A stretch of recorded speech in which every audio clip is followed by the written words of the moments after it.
Hey guys, it's Randy Knapp with knappstudios.com. We're getting ready to start on another parlor scope, so I thought I'd show you the raw materials before we get going with it. Give you an idea of where it came from when it's finished. So it's going to be another box elder parlor scope, and it's going to have some rough edges on it like the last parlor scope Focus had. It's going to be different from Focus, but it's still going to have the wild edge on it. So this is the box elder that I'm going to be working with down here. And here's a great example of the, this is the outside of the tree. Shows you all that figure coming out, and this is more toward the center. Box elder tends to be rotten in the middle when it has a lot of burl around the outside like this. So I've already got the rough shape of the barrel turned out. So I'm going to continue on and we'll see where it goes. So this is what I'm talking about when I say it still has the bark on. So see that. All right. Okay guys, this is where we're at today. All that wood that was piled all over the table, out of all that, I selected these pieces here. And I'm ready to continue on from that. So here's the barrel, which we've already seen earlier, and the riser handle, and the burl hasn't been cleaned off yet, but that's going to look totally different. And the base is roughed in, so I've got the rough shape that I'm going to use, and this natural edge I'll come back and finish it. We're going to rough this barrel in and see what it looks like.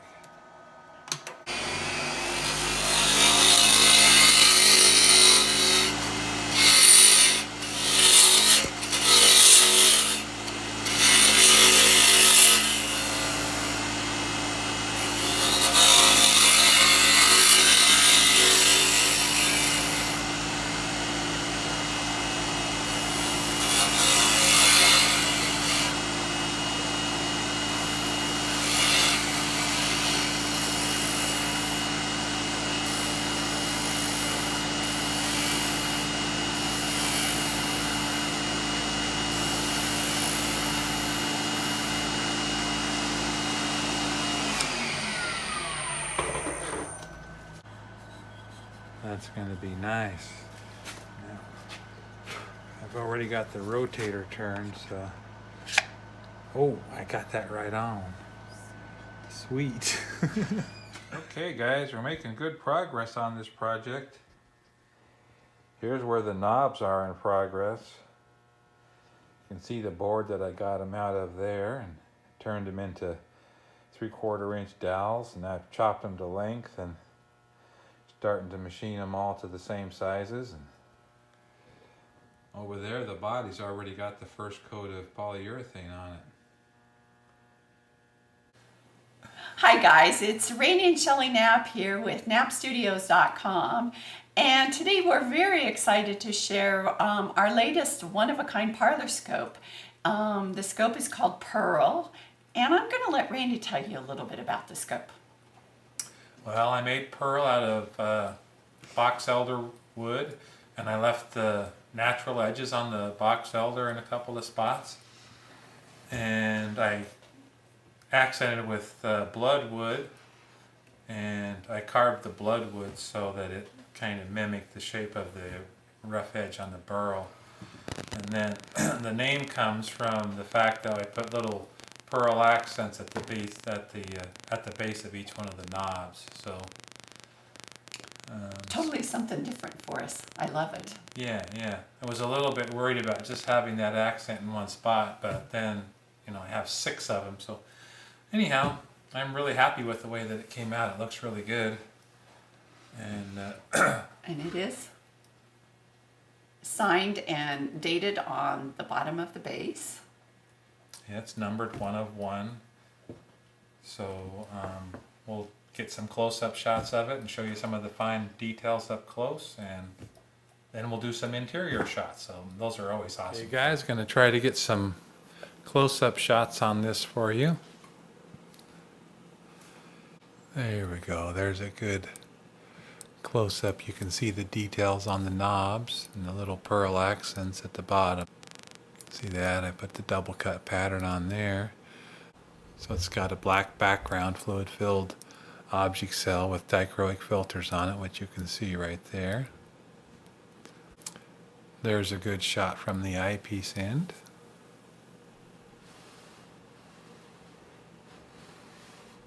See the box elder, the figure on that box elder from the minerals in the ground make it different colors.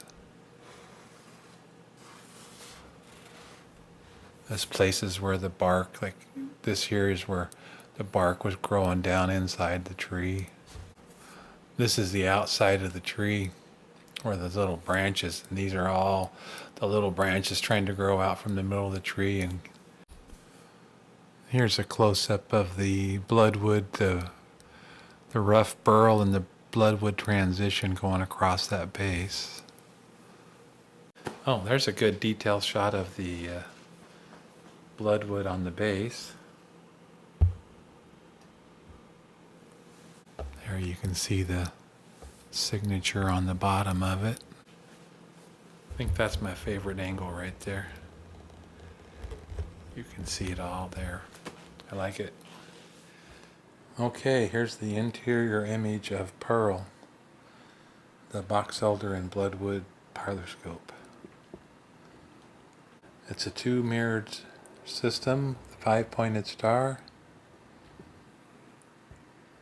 Has a fluid-filled object cell with hand lamp worked glass by Shelley. Has a black background. This is what I would call a jewel tone image or a pastel image. It's more the softer colors. I have, however, threw a little bit of red, some chartreuse in there just to pop it up a little bit. It has the dichroic filters that are enhancing the colors of the glass, changing the overall hue of the image. And it also has a lamp working technique that I'm doing that's called Lucinis. And they're little sculptured pieces that I make. And then there's also some fun little pieces that are multicolored strings of glass.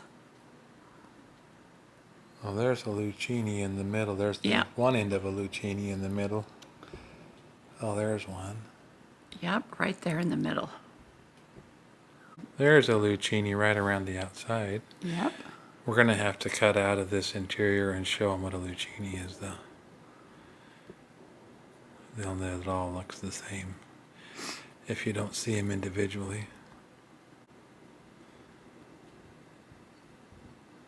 You're looking through the actual kaleidoscope. Yeah, this is being filmed with the iPhone 8 Plus.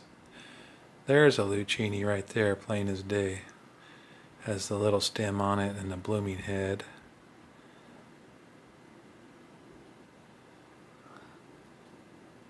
And we just have the kaleidoscope set up in our shop, in our studio here, with just the overhead lights on. It's kind of a little bit of an overcast day here on the Oregon coast. So we're going to turn the lights off real quick. So now you're looking at it in dim, overcast day with no assisted light. It's still daylight in here, though. Yep. Now you're looking at it with a little LED flashlight shining through the dichroic filters. Ooh, I love it. I love it when we do this part. Looks like little neon lights on the inside. So because of the way our kaleidoscopes are built, different light sources will make the pieces in the object cell act differently. So I really encourage people to play with their kaleidoscopes in different light sources. Do the strobe thingy. Just wiggling the flashlight a little bit.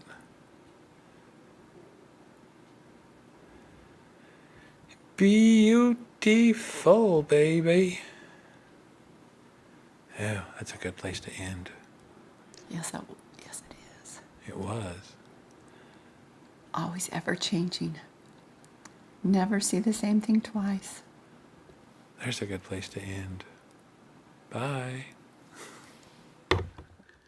Hi guys, I just wanted to share with you a couple of different lamp working techniques that I'm doing on my bench torch.